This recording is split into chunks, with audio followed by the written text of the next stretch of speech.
Big ಬಾಸ್ನಲ್ಲಿ ಈ ವಾರ ಬಹಳಷ್ಟು ಬದಲಾವಣೆಗಳಾಗಿವೆ.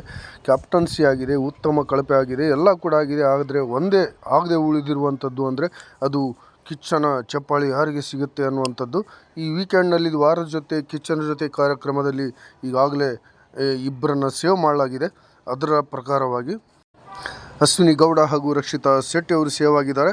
ಈಗ ಅಶ್ವಿನಿ ಗೌಡರವರು ರಕ್ಷಿತಾ ಶೆಟ್ಟಿಗಿಂತ ಕಡಿಮೆ ಮತಗಳನ್ನು ಪಡೆದಿದ್ದರೂ ಕೂಡ ಈ ಕಿಚ್ಚ ಸುದೀಪ್ ಅವರು ಯಾವಾಗಲೂ ಕೂಡ ಒಂದು ಪದ್ಧತಿಯನ್ನು ಇಟ್ಕೊಂಡಿರುವಂಥದ್ದು, ಕಡಿಮೆ ಮತಗಳನ್ನು ಪಡೆದಿರುವಂಥವ್ರನ್ನ ಮೊದಲಾಗಿ ಸೇಫ್ ಮಾಡ್ತಾರೆ. ನಂತರ ಈ ರಕ್ಷಿತಾ ಶೆಟ್ಟಿ ಅವರು ಟಾಪ್ 1ನಲ್ಲಿದ್ದಾರೆ ವೋಟಿಂಗ್ನಲ್ಲಿ, ಆದರೆ ಅವ್ರನ್ನ ಎರಡನೇವರಾಗಿ ಸೇಫ್ ಮಾಡಿದ್ದಾರೆ. ಅದೊಂದು ಕಡೆ ಇದ್ದರೆ ಈ ರಕ್ಷಿತಾ ಶೆಟ್ಟಿ ಬಿಟ್ಟು ಈ ಅಶ್ವಿನಿ ಗೌಡರವರಿಗೆ ಈ ವಾರದ ಕಿಚ್ಚನ ಚಪ್ಪಾಳೆ ಸಿಗುತ್ತೆ ಅನ್ನುವಂಥ ಚರ್ಚೆ ಬಹಳ ಜೋರಾಗಿದೆ. ಯಾಕಂದರೆ ಆಯಮ್ಮ ಮಾಡ್ತಿರುವಂಥದ್ದೇ ಕಸಡ ವ್ಯವಹಾರ, ಕಸಡ ಬುದ್ಧಿ, ಅದರಲ್ಲಿ ಬರೀ ಶಕುನಿ ಮಾಮ ಕೆಲಸವನ್ನು ಮಾಡ್ತಾ ಇದ್ದಾಳೆ. ಅಂಥವ್ರಿಗೆ ಬಿಗ್ ಬಾಸ್ನವರು ಹ್ಯಾಕ್ ಕೊಡ್ತಾರೆ ಕಿಚ್ಚನ ಚಪ್ಪಾಳೆ ಅನ್ನುವಂಥದ್ದು. ಯಾಕಂದರೆ ಮೊನ್ನೆ ಒಂದು ಟಾಸ್ಕ್ ನೋಡಿ, ಬಲೂನ್ ಟಾಸ್ಕ್ ಇರುತ್ತೆ. ಅದರಲ್ಲಿ ಈ ರಕ್ಷಿತಾ ಶೆಟ್ಟಿ 5 ಜನ ಮಹಿಳೆಯರು ಇರ್ತಾರೆ.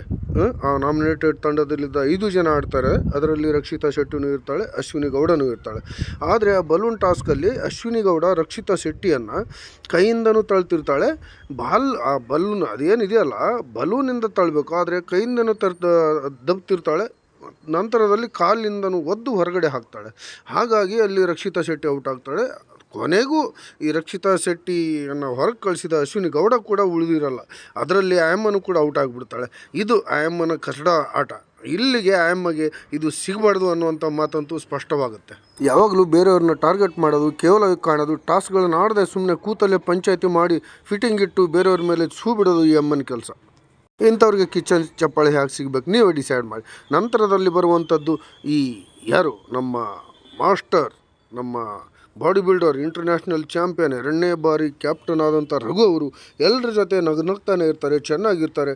ಯಾರೇ ಅವ್ರನ್ನ ನಾಮಿನೇಟ್ ಮಾಡಲಿ, ಯಾರೇ ಅವ್ರನ್ನ ತೆಗೊಳ್ಳಿ, ಯಾರೇ ಅವ್ರಿಗೆ ಕಳಪೆ ಉತ್ತಮ ಕೊಳ್ಳಿ, ಅವ್ರನ್ನ ನಗ್ತಾನೆ ಮಾತಾಡ್ತಾನೆ, ಅವ್ರ ಜೊತೆ ಚೆನ್ನಾಗೇ ಇರ್ತಾನೆ, ನಗಿಸ್ತಿರ್ತಾನೆ, ಅವ್ರ ಜೊತೆನೇ ಮಾತಾಡ್ತಿರ್ತಾನೆ. ಒಳ್ಳೊಳ್ಳೆ ಟಾಸ್ಕ್ಗಳನ್ನು ಆಡಿ ಇವತ್ತು 2ನೇ ಸಾರಿ ಕ್ಯಾಪ್ಟನ್ ಆಗಿದ್ದಾನೆ, ಒಂದು ಸಾರಿ ಪ್ರಿನ್ಸಿಪಾಲ್ ಆಗಿದ್ದಾನೆ. ಅಂಥವ್ರಿಗೆ ಕಿಚ್ಚನ ಚಪ್ಪಾಳೆ ಸಿಗುತ್ತೆ ಹೊರತು ಈ ಯಾರು ಅವರು ಅಶ್ವಿನಿ ಗೌಡ ಅಂತ ಕಸಡ ಆಡೋರಿಗೆ ಅಲ್ಲ ಅಂತಲೇ ಹೇಳ್ತೀನಿ. ಯಾಕಂದರೆ ಯಾವಾಗಲೂ ಕಾಮಾಗಿರ್ತಾರೆ ಈ ರಘು. ಯಾವಾಗಲೂ ಕೋಪ ಮಾಡ್ಕೊಂಡಿಲ್ಲ, ಯಾರನ್ನೂ ಬೈದಿಲ್ಲ, ಯಾರನ್ನೂ ಅಸಡ್ಡೆ ಹಾಕೊಂಡಿಲ್ಲ, ಯಾರನ್ನೂ ಫಿಟ್ಟಿಂಗ್ ಇಟ್ಟು ಗ್ರೂಪಿಸಮ್ ಮಾಡಿಲ್ಲ. ಹಾಗಾಗಿ ಇವರು ತುಂಬ ಅರ್ಹರು ಅಂತಲೇ ಹೇಳ್ಬೋದು. ಅವ್ರನ್ನ ಬಿಟ್ಟರೆ ಇರುವಂಥದ್ದು ರಕ್ಷಿತಾ ಶೆಟ್ಟಿ ಅವರು. ಹೇಗೆ ರಕ್ಷಿತಾ ಶೆಟ್ಟಿ ಅವರು ಅಂದರೆ, ಮೊನ್ನೆ ಒಂದು ಬಲೂನ್ ಟಾಸ್ ನೋಡಿ, ಅದರಲ್ಲಿ ದಬ್ತಾ ಇದ್ರೂ ಅಶ್ವಿನಿ ಗೌಡ ಅವಳಿಗೆ ದಬ್ಬಿ ಔಟ್ ಮಾಡಿದ್ರು ಕೂಡ ಆಯಮ್ಮ ಕಂಪ್ಲೇಂಟ್ ಮಾಡಲಿಲ್ಲ.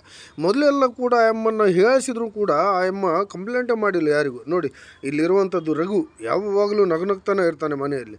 ಇದು ಇವನ ಕೆಪಾಸಿಟಿ.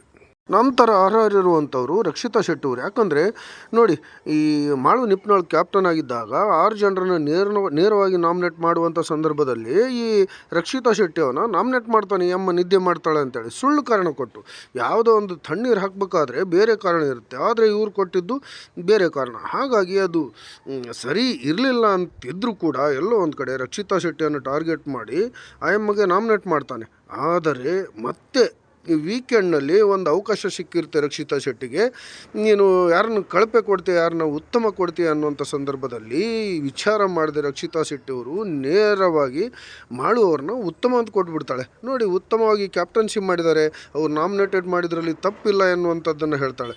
ತನಗೆ ವಿನಾಕಾರಣ ನಾಮಿನೇಟೆಡ್ ಮಾಡಿದ್ದನ್ನು ಹೇಳಿಲ್ಲ ಅಮ್ಮ, ಅದೆಲ್ಲವನ್ನು ಮರೆತು ಬಿಡ್ತಾಳೆ ಅಮ್ಮ. ಯಾರದೇ ಬಗ್ಗೆ ಹೊಟ್ಟೆ ಕಿಚ್ಚು, ತಾತ್ಸಾರ, ಈ ಥರ ಯಾವುದೇ ಭಾವನೆ, ಸೇಡು, ಗ್ರೂಪಿಸಮ್ ಯಾವುದಿರಲ್ಲ. ತನ್ನ ಇಂಡಿವಿಜುವಲ್ ಆಟವನ್ನು ಆಡ್ತಾ ಮೊನ್ನೆ ಒಂದು ಡಿಸೈಡ್ ಮಾಡುವಾಗ ನಾಮಿನೇಟೆಡ್ನಲ್ಲಿ ಯಾರು ಸೇಫ್ ಆಗಬೇಕು ಅನ್ನುವಂಥ ನಾಮಿನೇಟೆಡ್ ತಂಡಕ್ಕೆ ಒಂದು ಅವಕಾಶ ಸಿಕ್ಕಿರುತ್ತೆ. ಅವರು ಒಂದು ಟಾಸ್ಕನ್ನು ಗೆದ್ದಾಗ ಅದನ್ನು ಕೂಡ ಅವರು ಇಡೀ ಮನೆಯವರೆಲ್ಲರೂ ರಾಕ್ಷಿತಾ ಶೆಟ್ಟಿ ಅವ್ರನ್ನ ಆಯ್ಕೆ ಮಾಡಿದ್ರೆ ಈ ಅಮ್ಮ ಮಾತ್ರ ರಘು ಅವ್ರನ್ನ ಆಯ್ಕೆ ಮಾಡ್ತಾಳೆ. ಒಬ್ಬಳೇ ಅದನ್ನು ಬಲವಾಗಿ ಪ್ರತಿಭಟಿಸಿ ತನ್ನ ಹಠವನ್ನು ಸಾಧಿಸಿ ಅದರಲ್ಲಿ ರಕ್ಷಿತಾ ಶೆಟ್ಟಿ ಅವ್ರನ್ನ ಬಿಟ್ಟು ಈ ರಘು ಅವ್ರನ್ನ ತನ್ನ ತಂಡಕ್ಕೆ, ಸೇಫ್ ತಂಡದಿಂದ ನಾಮಿನೇಟೆಡ್ ತಂಡಕ್ಕೆ ಹಾಕ್ಕೊಡುವಲ್ಲಿ ಯಶಸ್ವಿ ಆಗ್ತಾರೆ. ಅಲ್ಲಿರುವಂಥ ಎಲ್ಲ 5 ಜನರನ್ನು ಕಂಟ್ರೋಲ್ ಮಾಡಿ ತನ್ನ ಹಠವನ್ನು ಸಾಧಿಸಿ ಜಯ ಆಗ್ತಾಳೆ. ಅದು ಎಲ್ಲೋ ಒಂದು ಕಡೆ ಇವತ್ತು ರಘು ಅವರು ಕ್ಯಾಪ್ಟನ್ ಆಗುವಂಥ ಒಂದು ಕಾರಣನೂ ಅವರಿಗೆ ಒಲ್ದು ಬರುತ್ತೆ. ಯಾಕಂದರೆ ಅವರು ಸೇಫ್ ಟೀಮಿಂದ ನಾಮಿನೇಟೆಡ್ ತಂಡಕ್ಕೆ ಬಂದ ಮೇಲೆ ಅಲ್ಲಿ ಒಂದು ಅವರಿಗೆ ಅಪಾರ್ಚುನಿಟಿ ಸಿಗುತ್ತೆ ಇಡೀ ನಾಮಿನೇಟೆಡ್ ತಂಡದವರಿಗೆ ಕ್ಯಾಪ್ಟನ್ ಆಗೋಕ್ಕೆ. ಅದರಲ್ಲಿ ಜಾನಿ ಅವ್ರನ್ನ ಎದುರಿಸಿ ಇಡೀ 8 ಜನರನ್ನ ಎದುರಿಸಿ ಇವರು ಯಾರು ರಘು ಅವರು ಕ್ಯಾಪ್ಟನ್ ಕೂಡ ಆಗ್ತಾರೆ. ಅದಕ್ಕೆ ಪರೋಕ್ಷವಾಗಿ ಕಾರಣವಾಗಿರುವಂಥದ್ದು ರಕ್ಷಿತಾ ಶೆಟ್ಟಿಯ ನಿರ್ಣಯ ಅಂತಲೇ ಹೇಳ್ಬೋದು. ಇಂಥ ತನ್ನ ಹಠಕ್ಕೆ ಬಿದ್ದರೆ ಯಾವುದನ್ನು ಹಿಂದೆ ಸರಿದೆ ತನ್ನ ನಿರ್ಣಯಕ್ಕೆ ತನ್ನ ವ್ಯಕ್ತಿತ್ವಕ್ಕೆ ಧಕ್ಕೆ ಬಂದಾಗ ಅದನ್ನು ಯಾವುದನ್ನು ಲೆಕ್ಕಿಸದೆ ಪ್ರತಿಭಟಿಸಿ ತನಗೇನು ಬೇಕೋ ತನಗೇನು ಸರಿ ಅನ್ನಿಸುತ್ತೋ ಅಂಥದ್ದನ್ನೇ ಮಾಡುವಂಥ ಈ ಹುಡುಗಿಗೆ ಈ ವಾರದ ಕಿಚ್ಚನ ಚಪ್ಪಾಳೆ ಸಿಗಬೇಕೇ ಹೊರತು ಈ ಅಶ್ವಿನಿ ಗೌಡ ಅಂಥವ್ರನ್ನೋ ಈ ವಾರದಲ್ಲಿ ಕಳಪೆ ಆಗಿರುವಂಥ ಬೇರೆ ಯಾರನ್ನೂ ಕೂಡ ಅನ್ನುವಂಥದ್ದು ನನ್ನ ಅನಿಸಿಕೆ. ನಿಮ್ಗೆ ಏನು ಅನಿಸುತ್ತೆ? ಈ ಕಿಚ್ಚನ ಚಪ್ಪಾಳೆ ಯಾರಿಗೆ ಸಿಗಬೇಕು, ಯಾರು ಎಲಿಮಿನೇಟ್ ಆಗಬೇಕು ಅನ್ನುವಂಥದ್ದನ್ನು ನನಗೆ ಕಾಮೆಂಟ್ನಲ್ಲಿ ತಿಳಿಸಿ ಅಂತ ಹೇಳ್ತಾ ಎಲ್ರಿಗೂ ಧನ್ಯವಾದಗಳು.